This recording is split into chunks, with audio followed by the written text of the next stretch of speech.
우리가 시편을 읽다 보면요, 각 시편 제일 첫머리에 본문 절수에는 들어가 있지 않으면서 괄호 속에 다른 색 글씨로 써 있는 문구를 만나게 됩니다. 이걸 시편의 표제어라고 하는데요. 총 150개의 시편 중에서 무려 116개의 시편에 이 표제어가 붙어 있어요. 우리말 성경에서는 이 표제어가 본문 외로 분류가 되어 있는데요. 히브리어 성경을 보면 이 표제어가 본문 안으로 들어와 있습니다. 그래서 표제어에서부터 1절이에요. 자, 그런데 그럼 이제 표제어의 기능이 뭐냐 할 때 다양한 기능을 가지고 있는데요. 단순히 누가 썼는지 저자를 알려주는 그런 기능을 하기도 하고, 또 이 시편을 어떻게 연주해야 하는지 연주 방법을 기록해 놓은 것도 있습니다. 또는 언제 이 시편을 부르는 것인가 하는 그런 것을 알려주기도 하고요. 그리고 이 시편을 기록한 목적이 뭔가라고 하는 것을 알려주기도 합니다. 그런데 그 중에서도요, 가끔 이 시편이 어떠한 배경 속에서 지어졌는지 그 역사적 상황을 알려주는 표제어가 있어요. 오늘 우리가 함께 읽은 시편 34편이 바로 그런 표제어가 붙어있는 시편입니다. 여러분도 한번 성경을 보시면요, 자, 34편 1절 바로 위에를 보시면 이렇게 기록이 되어 있어요. 다윗이 아비멜렉 앞에서 미친 채 하다가 쫓겨나서 지은 시. 그러니까 시편의 저자가 나오죠. 다윗이 기록했다. 그리고 그 역사적 배경이 언급되고 있는 거예요. 아비멜렉 앞에서 미친 채 하다가 쫓겨난 후에 지었다. 그래서 우리가 오늘 시편 34편 말씀을 바르고 또 풍성하게 이해하려면 이 상황을 좀 알아야 됩니다. 여러분도 아시다시피 이 다윗이 어떤 이제 사람인지 아시죠? 원래는 목동이었어요. 그런데 목동이었던 다윗을 하나님께서 왕으로 기름을 붓습니다. 아직 이스라엘의 초대 왕인 사울이 눈 시퍼렇게 뜨고 살아있는 판에 이 다윗을 왕으로 기름 부어 세우신 거예요. 하나님께서 그렇게 하신 이유가 있죠. 왜냐하면 이 사울 왕이 하나님을 떠나서 하나님 말씀에 불순종하였기 때문에, 그래서 하나님께서 사울 왕을 폐하신 거예요. 물론 여전히 사울 왕이 왕의 자리를 차지하고 있긴 합니다만은, 그러나 하나님 마음에서는 더 이상 이 사울 왕은 이스라엘의 왕이 아닌 거예요. 그래도 아직 다윗이 왕으로 등극한 것은 아니에요. 다윗이 이렇게 왕으로 기름 부음 받았다는 것도 아직 공개되지는 않은 상황입니다. 자, 그러던 어느 날 이스라엘하고 블레셋 나라하고 전쟁이 있게 됐죠. 그때 이제 다윗이 그 전쟁에 나가서 블레셋의 정말 유명한 장수, 진짜 용맹스러운 그 장수를 죽이죠. 누구예요? 골리앗이에요. 우리가 알고 있는 다윗과 골리앗 사건이 바로 그거예요. 그런데 그때부터 다윗이 사울의 신하로 중용되기 시작합니다.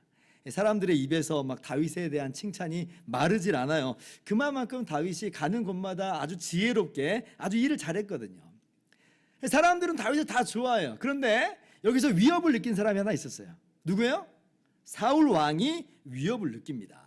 사람들이 사울이 죽인 자는 천천히요, 다윗은 만만히로다 하고 막 뛰어노니까요, 이게 사울의 마음에 쏙 들어왔어요. 이게 너무 불쾌한 거예요. 너무 화가 치밀어 올라요. 이러다가는 내 나라가 다윗에게로 넘어가는 것은 아닌가라고 하는 불안감이 엄습하기 시작했습니다. 그래서 사울 왕이 다윗을 자신의 사위로 삼아요. 그런데 이게 진짜 다윗을 사위로 삼고 싶어서가 아니라 정말 이게 완수하기 힘든 미션을 줘가지고 그래서 죽이려고 하는 거예요. 근데 이제 다윗이 그 미션을 문제없이 완수까지 다 해버립니다. 그래서 다윗이 사울 왕의 사위가 되는 거예요. 다윗이 점점 더 커져만 가는 거예요. 그러니까 이제 어떻게 해요? 사울이 다윗을 이제 직접 죽이려고 나섭니다. 사실 아무런 명분도 없죠. 다윗이 잘못한 거 없잖아요. 그런데 사울이 그런 시기와 질투에 눈이 멀어서 다윗을 죽이려고 하는 거예요. 이제 누명도 씌우는 거죠. 다윗이 역모를 꾸미려고 했다. 아무도 그 말을 믿지 않아요. 그런데 그냥 뒤집어 씌우는 거예요. 왜냐하면 지금 내버려뒀다가는 내 왕권이 위태할 것 같으니까. 여러분, 지금 한 나라의 왕이 작정하고 사람을 죽이려고 한다. 여러분, 이게 어떤 상황이겠어요? 이건 정말 아차하는 순간에 그냥 죽는 겁니다. 너무 위기 상황이에요. 그냥 위기 상황이에요. 지금 뭐 이 사울의 신하들, 대부분의 신하들은 사울 왕이 지금 질투심 때문에 그런다는 거 다 충분히 알고 있어요. 근데 우리나라 역사를 봐도 어때요? 얼마든지 이 왕궁에는 간신들이 있는 법이에요. 그리고 그래서 실제로 이제 다윗을 도와줬던, 아무것도 알지 못한 채 도와줬던 제사장을요, 도와줬다는 그 이유 하나만으로 그 일족 85명을 죽여요. 사울 왕이 그런 일을 해요. 그러니까 누가 감히 나서서 다윗을 도와주고 다윗을 변호해 줄 수 있겠어요? 못해요. 없는 겁니다. 다윗은 철저하게 고립됐어요. 철저하게 혼자가 된 거예요. 사울의 추격을 피해서 이리저리 도망쳐야 다녀야만 하는, 언제 그리고 죽임을 당할지 모르는 그런 떠돌이 신세가 돼버렸습니다. 그래서 다윗이 이때 자신의 심경을 표현하기를 뭐라고 말하냐면, 나와 죽음은 한 걸음뿐이다, 그렇게 얘기해요. 이게 무슨 얘기냐면, 내가 지금 낭떠러지 끝에 서 있다는 거예요. 한 걸음만 더 내디디면 그냥 낭떠러지로 떨어져 죽는 거예요. 그러한 위기, 그러한 절박한 심정이 내 심정이라는 거예요. 근데 정말 그랬어요. 정말 그랬어요. 우리가 그럴 때가 있죠. 뭐 그 정도까지는 아닙니다만은 인생 속에서 비슷한 상황에 처해 있을 때가 있습니다. 불현듯 이제 정말 끝장이다. 내 인생은 여기서 끝인가 보다. 난 더 이상 일어날 수가 없어. 라고 하는 그런 위기감과 불안감이 엄습할 때가 있죠. 그리고 실제로 그런 현실 가운데서 우리가 허우적거릴 때가 있어요. 그죠? 근데 다윗은 그것보다 몇 배, 몇십 배 더 심각한 위기 상황 가운데 있는 거예요. 그래서 다윗이 계속 이리저리 좀 도망 다니다가 도저히 안 되겠는 거예요. 이러다 정말 죽겠어요. 그래서 어떤 방법을 취하냐면, 이 당시 이스라엘의 적국이었던 블레셋 땅으로 망명을 갑니다. 그러면 혹시나 살 수 있지 않을까. 얼마나 위기 상황이면 그랬겠어요. 그런데 이게 지금 살 길이 아니었죠. 사자를 피하려다가 곰을 만난다는 말씀처럼, 혹은 집으로 피하여 들어갔는데 이 손을 뱀에게 물렸다. 갑자기 뱀이 튀어나와가지고 손을 물어버린 거예요. 그런 말씀과도 같이 블레셋 땅에 망명에 들어갔는데 거기서 또 다른 위기를 만나게 됩니다. 그 상황을 제가 그대로 한번 가져와 봤어요. 사무엘상 21장 11절이에요. 아기스의 신하들이 아기스에게 말하되, 이는 그 땅의 왕 다윗이 아니니까 무리가 춤추며 이 사람의 일을 노래하여 이르되, 사울이 죽인 자는 천천히요 다윗은 만만히로다 하지 아니하였나이까 하니라. 고대 블레셋 왕들을 아비멜렉이라고 불렀는데 당시엔 아기스라고 불렀습니다. 근데 이제 보세요. 아기스의 신하들이 지금 뭘 언급하고 있냐면 다윗과 골리앗 그 사건을 언급하고 있는 거예요. 근데 지금 어때요? 입장이 정반대 상황에서 언급하고 있어요. 이스라엘 사람들이 언급할 땐 이거 정말 신나는 일이에요. 기뻐 뛰노는 일인데, 근데 적국인 블레셋의 입장에서 이게 어떤 상황이에요? 지금 원수 같은 다윗이라 이 말이에요. 원수 같은 다윗이라. 여러분, 이 말을 다윗이 듣는 순간 어떤 마음이, 어떤 생각이 들었을까요? 가슴이 철렁 아마 내려앉았을 거예요. 아마 등줄기가 서늘해지면서 아마 식은땀이 주룩 흐르지 않았을까, 그렇게 생각을 해볼 수 있어요. 아뿔싸, 내가 내 무덤을 봤구나. 내가 지금 잘못 왔구나. 야, 여기까지 와서 내가 개죽임을 당할 수 있겠구나. 이런 이 절대절명의 위기감이 아마 찾아왔을 겁니다. 그래서요, 다윗이 이때 어떻게 하냐면 갑자기 미친 척을 해요. 성의 문짝을 막 극적거리고, 약간 이제 정신이 이제 좀 흐릿하신 분들이 이제 그런 경우가 있잖아요. 성의 문짝을 극적거리고, 침을 수염에 이렇게 질질 흘리고, 진짜 살기 위해서 별짓을 다 한 거예요. 여러분, 이걸 맨정신으로 한다고 생각해 보세요. 미치지 않았는데 맨정신으로 한다는 게 얼마나 그 속으로 얼마나 수치스럽겠어요. 근데 지금 뭐 어떻게든 살아야 하니까 이렇게라도 해봐야 되겠다 싶은 거예요. 근데 감사하게도 다윗의 이 전략이 통했습니다. 그래서 아기스가 다윗을 진짜 미친 사람인 줄을 알고 쫓아냈어요. 진짜 미친 연기를 엄청 잘한 거죠. 그래서 정말 죽을 뻔했는데 구사일생으로 다윗이 살게 된 겁니다. 그래서 다시 사울이 다스리는 이스라엘 땅으로 도망쳐 나와. 이게 오늘 시편 말씀의 배경이에요. 다윗이 아비멜렉 앞에서 미친 채 하다가 쫓겨나서 지은 시. 이런 배경을 염두에 두고 오늘 시편 말씀을 읽으면 진짜 참 기가 막히죠. 기가 막히죠. 우리 같으면 어떻겠어요? 우리가 이 상황이면 어떻겠어요?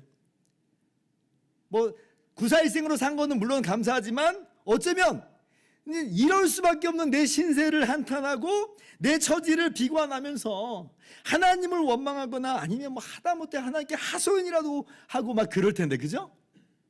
그런데 다윗은 뭘 하냐면 1절 말씀 보세요. 하나님을 찬양합니다. 하나님 찬양해요. 2절 하나님을 자랑해요. 3절 급기야 우리들 보고 우리 함께 하나님을 찬양하자. 이게 그렇게 이야기를 해요. 기가 막히죠?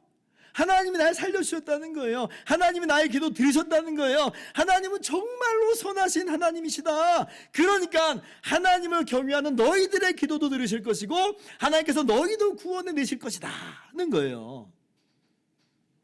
그래서 이 상반부의 결론이 9절 10절이죠. 너희 성도들아 여호와를 경외하라. 그를 경외하는 자는 부족함이 없도다. 10절 같이요. 젊은 사자는 궁핍하여 구출일지라도 여호와를 찾는 모든 좋은 것에 부족함이 없으리로다. 여호와를 경외하라. 여호와를 찾는 자는 모든 부족함에 부족함이 없으리로다. 배경을 모르고 들으면 우리가 그냥 쉽게 아멘 하면서 끄덕끄덕 거려지는데요.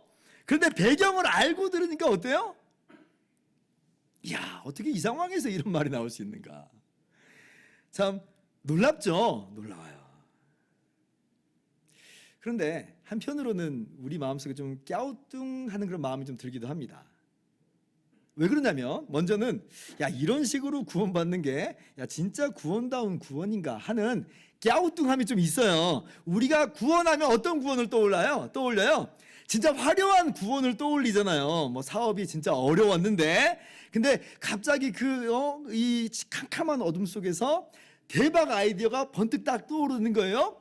그리고 동업하는 사람이 딱 붙어요. 그래서 이 사업 아이템이 대박을 터뜨립니다. 그러니까 막 잘 나가는 거예요. 우리는 구원하면 이런 식의 구원을 떠올려요. 불행 끝, 행복 시작 이런 걸 생각해요. 그죠? 근데 다윗은 그런 거 아니잖아요. 뭐 그래도 뭐 절대절명의 위기에서 살게 된 거니까 구원은 구원 맞습니다. 근데 또 어떤 측면에서 갸우뚱함이 있어요. 이게 진짜 우리의 의문이기도 한데 이런 마음이에요. 진짜 모든 좋은 것에 부족함이 없나? 정말 모든 건 맞아? 어느 것 한두 개는 뭐 좋은 게 있겠지. 근데 그렇다고 전부 다 그런 건 아니잖아. 어떻게 모든 좋은 것이야? 이런 마음이 불쑥 드는 거예요. 왜 이런 마음이 드는 거냐면 우리가 이걸 경험적으로 알아서 그래요. 우리의 삶 어때요? 우리 살아온 인생이 어때요? 그렇게 녹록하지 않았어요. 우리가 비록 짧은 삶을 살아왔다고 하는 우리 청년들도 어때요? 목사님 저는 항상 부족함이 없었어요. 그래요? 그러면 안 나올걸요? 잘 안 나올 거예요. 우리가 전부 다 왜냐하면 희노애락의 삶을 겪고 있거든요. 때로는 피눈물 흘리는 것 같은 그런 아픔이 있는 경우도 있어요. 그런데 여호와를 경외하면 하나님을 찾기만 하면 모든 좋은 곳에 부족함이 없으리로다. 이러한 다윗의 결론에 선뜻 마음에 동의가 되질 않아요. 마음이 움직여지질 않는 거예요. 어떤 분들이 그렇습니다. 교회에서 같이 부르자고 하니까 함께 부르기는 하는데 이 가슴 깊이 동의가 잘 되지 않는 그런 복음성가들이 있대요. 대표적인 것을 어떤 게 있냐면 하나님 한 번도 나를, 이 찬양이 그렇대요. 그 첫 가사가 그렇습니다. 하나님 한 번도 나를 실망시킨 적 없으시고.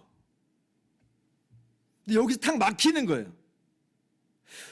내가 정말 하나님께 실망한 적이 한 번도 없나? 사실 하나님께서 진짜 안 도와주신 것 같아가지고 하나님이 너무 실망스러운 적이 있었거든요. 그런데 하나님 한 번도 나를 실망시킨 적 없으시고 하니까 이게 탁 막혀요. 여기서부터 지나온 모든 세월을 돌아보아도 그 어느 것 하나 주의 손길 안 미친 것 전혀 없네. 근데 어때요? 하나님의 손길 전혀 느낄 수가 없어가지고 나 혼자 내동댕이 쳐진 것 같은 그런 느낌이, 그런 상황이 여러 있었단 말이에요. 그러니까 이 찬양이 그렇게 부르기 쉬운 찬양만 아니에요. 그런데 오늘 다윗이 고백하면서 말하기를 3절에 하나님은 내 모든 두려움에서 나를 건지셨다. 모든 두려움 그래요. 6절에 그의 모든 환난에서 구원하셨도다. 지금 이 하나의 어려움, 이 하나의 환난 그런 게 아니라 모든 두려움, 모든 환난이에요. 같은 흐름 속에서 말씀하는 거예요. 여호와를 찾는 자는 모든 좋은 것에 부족함이 없으리로다. 계속해서 반복해가지고 모든이라고 하는 단어를 사용해요. 아니 어떻게 이런 고백이 나오나. 내 인생은 안 그런 것 같은데. 근데 다윗에게는 하나님이 그랬나? 간혹 오늘 다윗같이 간증하시는 분들이 있죠.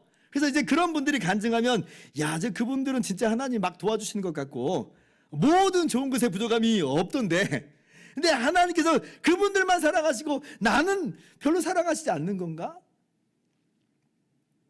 아니면 여기에 내가 뭐 모르는 특별한 비결이 있는 건가?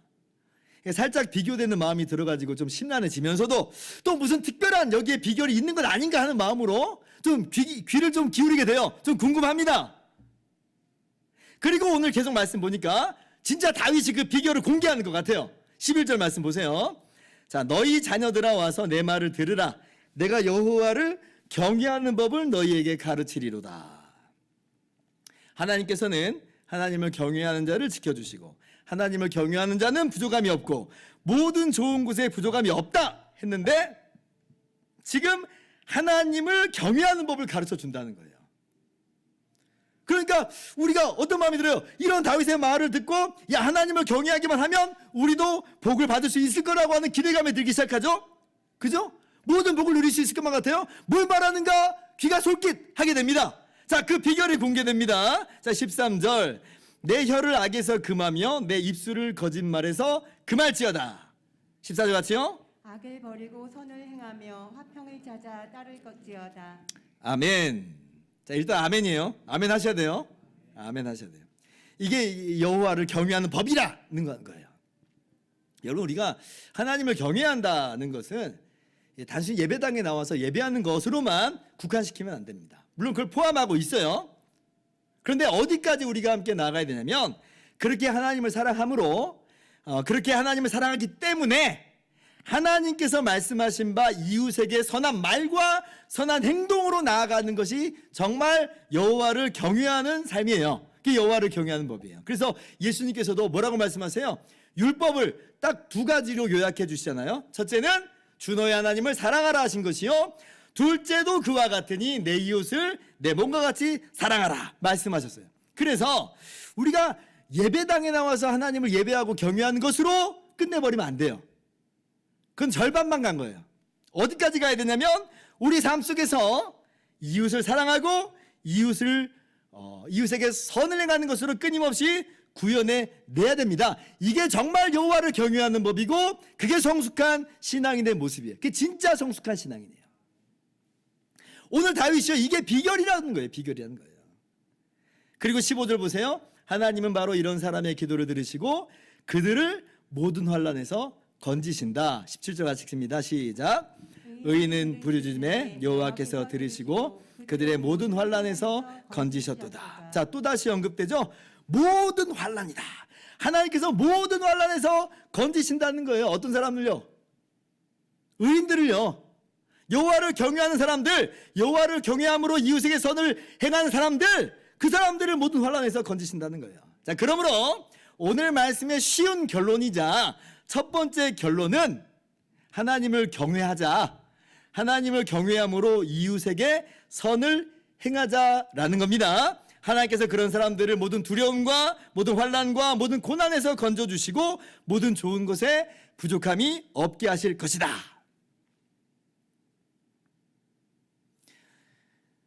그러니 우리 삶 속에서 이 쉬운 결론, 이 첫 번째 결론의 쉬운 적용으로 우리가 어떻게 살아가야 될까요? 당연히 이웃에게 선을 행하고 이웃에게 따뜻한 말을 하는 것이 우리의 삶에 적용이 돼야 됩니다. 여기에서 일단 벗어나면 안 돼요. 여기서부터 출발하셔야 됩니다. 특별히 우리 입술을 다스리는 삶을 살기에 정말 힘쓰셔야 돼요. 힘쓰셔야 돼요. 오늘 다윗이 첫 번째로 이야기하는 게 뭐예요? 13절에 입술을 다스리라는 거죠. 입술을 다스리라. 내 혀를 악에서 금하며 내 입술을 거짓말에서 금할지어다. 우리가 우리의 입술을 너무 쉽게 풀어놓는 경향들이 있어요. 파우스트의 작가로 우리에게 잘 알려진 독일의 대표적 이 문호, 대문호 괴테의 이야기예요. 이 괴테 집에는 항상 손님들이 분벼대요. 정치가, 문학가, 군인, 실업가 등 이 괴테의 문학을 사랑하는 사람들이 방문해가지고 많은 담소를 나누고 했다는 거죠. 그런데 가끔 어떤 사람들이 있었냐면 그곳에서 남의 흉을 보거나 음담패설을 하는 경우가 있었대요. 오늘날도 그러잖아요. 근데 이제 그렇게 남의 흉을 보고 음담패설을 하면 이 괴테가 정색을 하면서 이렇게 말했대요. 여러분이 종이 부스러기나 음식물을 흘리는 것은 괜찮습니다. 그런 것들은 주워 담을 수 있기 때문입니다. 그러나 남의 흠이나 음담패설을 흘리는 것은 용납할 수 없습니다. 그런 더러운 말들은 우리 집에 가지고 오지 마세요. 험담을 하는 것은 공기를 더럽히는 것입니다. 이렇게 얘기를 했대요. 그러고 보면 저도 좀 이 말에 있어서 자유롭지 못하다는 걸 많이 깨닫게 됩니다. 그렇잖아요. 말 한마디 내뱉고 나서 돌아서서 후회할 때가 참 많아요. 내가 왜 이 말을 했을까? 하지 말걸. 이런 경우가 뭐 한두 번이 아니에요. 말 한마디로 천냥비 갚는다 그런 말이 있는데 우리는요 오히려 말로 복을 다 뻥뻥뻥 차버리고 살아요. 그죠? 여러분 세상에 이렇게 안 믿는 사람들도 말 조심하자 그래요. 그런데 하물며 우리 믿는 신앙인들이 하나님의 사람들이 얼마나 더 말에 신중해야 될까요? 에베소서 5장 3절 말씀은 이렇게 말씀합니다. 음행과 온갖 더러운 것과 탐욕은 너희 중에서 그 이름조차도 부르지 말라. 이는 성도에게 마땅한 바니라. 4절 같이요. 누추함과 어리석은 말이나 희롱의 말이 마땅치 아니하오니 오히려 감사하는 말을 하라. 오히려 감사하는 말을 하라. 여러분 이웃에게 선한 말에 정말 힘쓰시기를 바랍니다. 제가 잘 안 하는 건데 오늘은 좀 따라서 했으면 좋겠어요. 왜냐하면 실제 우리 입으로 한번 실천해 보자는 그런 의도예요. 반갑습니다. 미안합니다. 고맙습니다. 잘했습니다. 한 번 더 할게요. 반갑습니다. 미안합니다. 고맙습니다. 잘했습니다. 네, 이게 제가 이제 하는 말은 아니고요. 예전에 국민대 교수님이신 그 이의용 교수님께서 교회에 오셔가지고 강의하신 내용이에요. 근데 이게 너무 우리 성도들의 이 언어 생활을 잘 요약하고 있더라고요. 그래서 그분이 이제 앞 글자만 따가지고 반미고잘 이렇게 알려줬어요. 근데 이제 그게 제 인상에 남았어요. 그러니까 우리의 언어 생활을 끊임없이 이렇게 아름답게 갖고 나가면서 이웃에게 선한 말을 하는 것이 정말 우리에게 마땅한 모습이에요. 그래서 여러분 이 한 주간을 살아갈 때 오늘 이 말씀을 좀 마음에 새기면서 우리 입술을 지켜야 되겠다. 그리고 오히려 이웃에게 선한 말을 해야 되겠다. 그렇게 다짐하면서 실천하는 여러분 되기를 바랍니다. 자, 그런데 이렇게 복받는 비결을 듣고 우리도 하나님을 경외하는 삶에 힘써야 되겠다. 입술을 잘 지켜야 되겠다 하는 다짐이 우리 마음 가운데 이렇게 새록새록 올라오긴 하지만요. 그런데 어때요? 다른 한편 절망감이 좀 우리 가운데 있어요. 절망감이 있어요. 왜냐하면 너무나도 연약하기 짝이 없는 우리 자신을 목격하면서 더 깊은 절망과 수렁 속에 빠지는 거예요. 그럼 그렇지. 이건 다윗 같은 성숙한 신앙인이나 해당됐던 거야. 장로님이나 집사님 같은 분들에게나 해당되는 거야. 나같이 허물맞는 죄인이 그러니까 무슨 복을 누릴 수 있겠어. 그러니까 아까 아무도 아멘 안 하더만요. 왜냐하면 우리가 우리 자신을 알거든요. 나 그렇게 못했는데. 그죠? 혹은 여전히 내 삶에서 두려움과 환난이 고난이 많은 걸 보니까 하나님이 아직도 나보고 부족하다 하시나 보다. 그런 마음이 쏙 들어요. 근데 뭘 어떻게 어디까지 해야 되는가? 어떻게 하면 하나님 만족하실 수 있을까? 내가 과연 하나님을 시킬 수나 있을 것일까? 이런 마음 때문에 더 깊은 수렁 속으로 늪속에 빠지는 것 같은 그런 감정이 든다는 말이에요. 복하고 나하고는 아무런 상관없어 보여요. 그래서 자, 그런데 오늘 말씀 보니까 우리 눈이 번쩍 뜨이는 내용이 하나 나와요. 18절 말씀이에요. 같이 한번 읽어봅시다. 시작. 여호와는 마음이 상한 자를 가까이 하시고 충심으로 통회하는 자를 구원하시는도다. 아멘. 지금까지 의인 얘기 쭉 했거든요. 그래서 의인에게 해당되는 줄 알았어요. 근데 18절 딱 보니까 여호와 하나님께서 마음이 상한 자를 가까이 하시고 충심으로 통회하는 자를 구원하신다. 이렇게 말씀해 주세요. 여기서 이제 마음이 상한다라고 할 때 이 상하다라는 단어는요, 깨진, 부서진, 박살난 이런 뜻이에요. 여러분 왜 그 마음이 박살났을까요? 통회하다라고 하는 단어는 문자적으로는 으깨진, 가루가 된, 완전히 무너지고 붕괴된 이런 뜻이에요. 그래서 여기서부터 뉘우치다라고 하는 뜻으로 의미가 확장되어 갑니다. 자, 그럼 왜 으깨져서 가루가 됐을까요? 왜 그랬을 것 같아요? 우리가 다 알고 있죠. 어떻게 살아야 하는지 알면서도 그렇게 살지를 못했으니까. 그렇게 살지를 못하니까 그러니까 상하고 통회하게 되는 거예요. 그런데 바로 그 사람에게도 하나님이 가까이 하시고 구원하신다. 기가 막히죠? 여러분 이 두 단어가 한 문장 안에 쓰인 곳이 또 있습니다. 시편 51편으로 한번 가보면요, 51편 17절에 이렇게 기록되어 있어요. 하나님께서 구하시는 제사는 상한 심령이라. 하나님이여 상하고 통회하는 마음을 주께서 멸시하지 아니하시리라. 이 두 단어가 그대로 반복되어 있어요. 오늘 시편 34편 18절 말씀을 그냥 반복하는 그런 느낌이 들잖아요. 자, 그러면 이 시편 51편 말씀은 언제 쓰였는가? 여기에도 표제어가 쓰여 있는데 그 표제어를 보면 이렇게 기록이 되어 있어요. 다윗이 밧세바와 간음을 저지르고 선지자 나단이 그 죄를 일깨웠을 때 지은 시다. 여러분도 아시잖아요. 나중에 다윗이 왕이 되었을 때 유부녀하고 간음을 저지릅니다. 그리고 그 들킬까봐 그 유부녀의 남편인 그 우리아를 전쟁에 나가서 죽게 해요. 살인 교사를 한 거예요. 하나님이 주신 왕의 권위로 이런 짓을 저질러요. 그러니까 다윗을 보면 전혀 의인이 아니에요. 저 의인이 아니에요. 오히려 복은 고사하고 저주를 받아야 돼요. 그런데 하나님 어떠한 하나님이라는 거예요?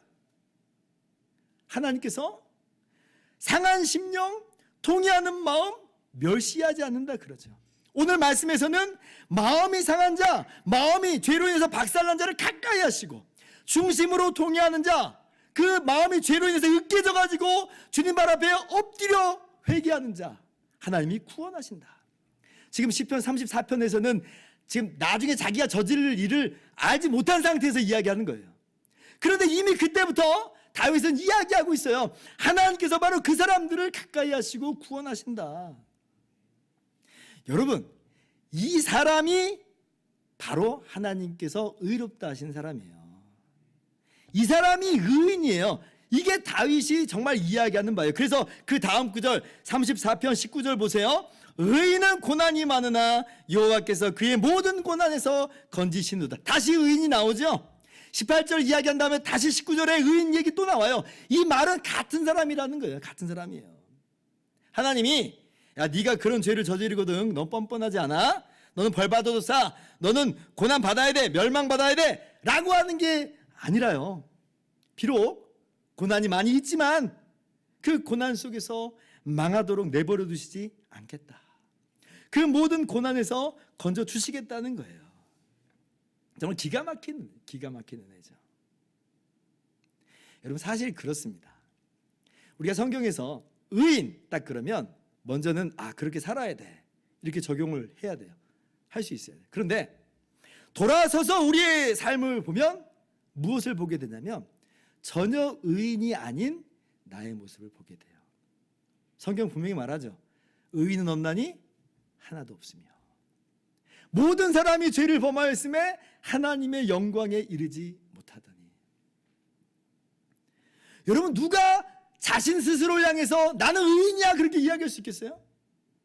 저도 못해요. 저도 못해요. 여러분은 하실 수 있겠어요? 나는 의인입니다 그러실 수 있겠어요? 아니 저는요 제 입술부터가 저를 쳐서 증거할 거예요. 야 네가 네 주제를 알아. 네가 무슨 의인이야. 그런데 마음이 상한 자, 중심으로 통회하는 자를 하나님이 거저 의롭다 하세요. 의롭다 하세요. 기가 막혀요. 누가복음 18장을 보면 예수님께서 비유로 이런 말씀도 하시죠. 교만한 바리새인 나오고 그리고 죄인 세리가 나와요. 그런데 이 교만한 바리새인이 아니고 회개하는 세리를 향해서 자기 가슴을 두들기면서 하나님이여 나를 불쌍히 여기소서 회개하는 그 세리를 향해서 이 사람이 의롭다 하심을 받고 내려갔느니라 이렇게 말씀하세요. 오늘 하나님께서 바로 그 죄인인 의인을 향해서 그의 모든 고난에서 건지시는도다 말씀해 주시는 거예요. 여기에서 우리에게 진정한 소망, 진정한 빛이 비춰지는 거예요. 아까까지만 해도 마치 이룰 수 없는 목표 앞에서 아무리 달려가고 했었지만 도달하지 못해서 절망스러웠는데 나는 정말 아무리 했어도 의인이 아니었는데 근데 하나님께서 회개하는 자를 거저 의롭다 하시니 이게 얼마나 정말 놀라운 복이에요. 여러분 이러한 복이 저와 여러분에게 주어졌을 믿으시기 바랍니다. 목사님 근데 그냥 죄를 회개하기만 하면 다 되는 거라면 그건 좀 너무 불공정한 거 아니에요? 뭐 공의롭지 못하잖아요. 아마 여러분 이런 생각이 좀 들지 모르겠어요. 예, 정말 여기까지만 들으면 정말 공의롭지 못한 것처럼 공정하지 못한 것처럼 들리죠. 그런데 여러분 다윗이요 지금 이 현장에서 누구를 보았냐면 예수님을 봅니다. 예수님을 봐요. 20절 말씀 그의 모든 뼈를 보호하시며 그 중에서 하나도 꺾이지 아니하도다. 1차적으로는 이 말씀이 의인의 모든 고난에서 그를 건지시는 그런 말씀을 아주 반복하면서 생생한 표현으로 그렇게 말씀하신 것으로 해석을 할 수 있어요. 그런데 신약 성경을 보면 이 구절을 누구에게 적용하냐면 예수님에게 바로 적용을 해요. 요한복음 19장 36절이에요. 같이 읽어봅시다. 시작. 이 일이 일어난 것은 그 뼈가 하나도 꺾이지 아니하리라 한 성경을 응하게 하려 함이라. 아멘. 이게 어떤 말씀이냐면요 예수님께서 십자가에서 죽으셨을 때 이야기예요. 지금 십자가에 다른 강도들도 달렸는데 지금 빨리 죽게 하려고 다른 강도들은 그 다리를 꺾어버려요. 그 뼈를 꺾습니다. 그래서 죽는 거예요. 그런데 예수님께로 딱 왔는데 예수님은 이미 십자가에서 죽으셨어요. 그래서 예수님은 다리뼈를 꺾지 않고 옆구리를 창으로 찌르죠. 그래서 그 옆구리에서 물과 피가 쏟아져 나옵니다. 이 사건을 두고 말씀하시는 거예요. 그런데 이게 뭐 우연인가 보다 싶겠지만 성경은 뭐라고 이야기하냐면 이것은 구약 성경을 응하게 하시는 것이다 말씀하는 거예요. 구약 성경에서 이렇게 예언돼 있었기 때문에 말씀하셨기 때문에 정말 그대로 성취됐다는 거예요. 지금 어디 말씀을 그럼 인용한 거예요?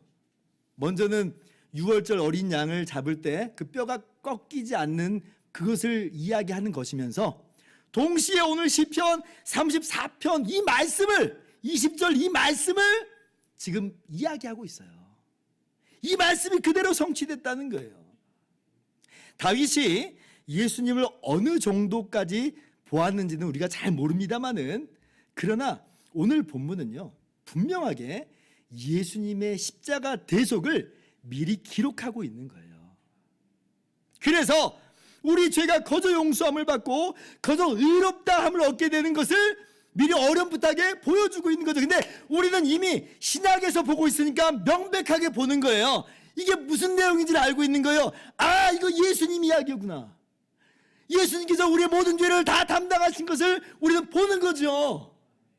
그래서 우리가 거저 죄 용서받고 의롭다함을 받게 되는 거고요. 그런 말미암아 이 놀라운 복을 우리가 받을 수 있게 됐다는 거예요. 시편 53편 5절입니다. 그가 찔림은 우리의 허물 때문이요 그가 상함은 우리의 죄악 때문이라. 그가 징계를 받음으로 우리는 평화를 누리고 그가 채찍에 맞음으로 우리는 나음을 받았도다. 사실 우리는 우리 마음만 상하게 할 게 아니라 우리 마음만 으깨져야 될 게 아니라 실제로 우리가 으깨져야 되는 사람들이죠. 죄인들이니까. 그런데 그 깨짐을 누가 당하셨어요? 예수님이 당하셨어요. 여기 상하다라고 하는 표현은 아까 통회하다 그 단어예요. 으깨졌어요. 예수님이 대신 으깨지신 거예요. 예수님 십자가에서 대신 담당하신 거예요. 그로 말미암아 우리가 평화를 누리고 우리가 나음을 받았다. 주님의 십자가의 으깨짐으로 말미암아 그저 회개하고 나온 우리들을 죄 용서하고 의롭다 하셨다는 거예요. 그 모든 복을 주시는 거예요. 이게 진짜 모든 복이에요. 에베소서 1장 3절입니다. 찬송하리로다. 하나님 곧 우리 주 예수 그리스도의 아버지께서 그리스도 안에서 하늘에 속한 모든 신령한 복을 우리에게 주시되. 또 모든이죠. 또 모든. 어느 하나 아니에요. 일부 아니에요. 모든 신령한 복을 우리에게 주시되. 여러분, 복 받는 진짜 비결은 이거예요. 이게 진짜 비결이에요. 다름 아니라 예수님의 십자가 대속 때문입니다. 그래서 회개하고 예수님을 나의 주와 구주로 믿는 사람은요, 거저 모든 신령한 복을 받는 거예요. 여러분, 여기까지 와야 돼요. 여기까지 와야 돼요. 이게 진짜 더 깊은 결론이에요. 지난주도 말씀드렸던 것처럼 항상 성경을 예수 그리스도 중심으로 봐야 돼요. 주님의 관점으로 보아야 돼요. 여기까지 와야지 우리가 진짜 성경을 제대로 보는 거예요.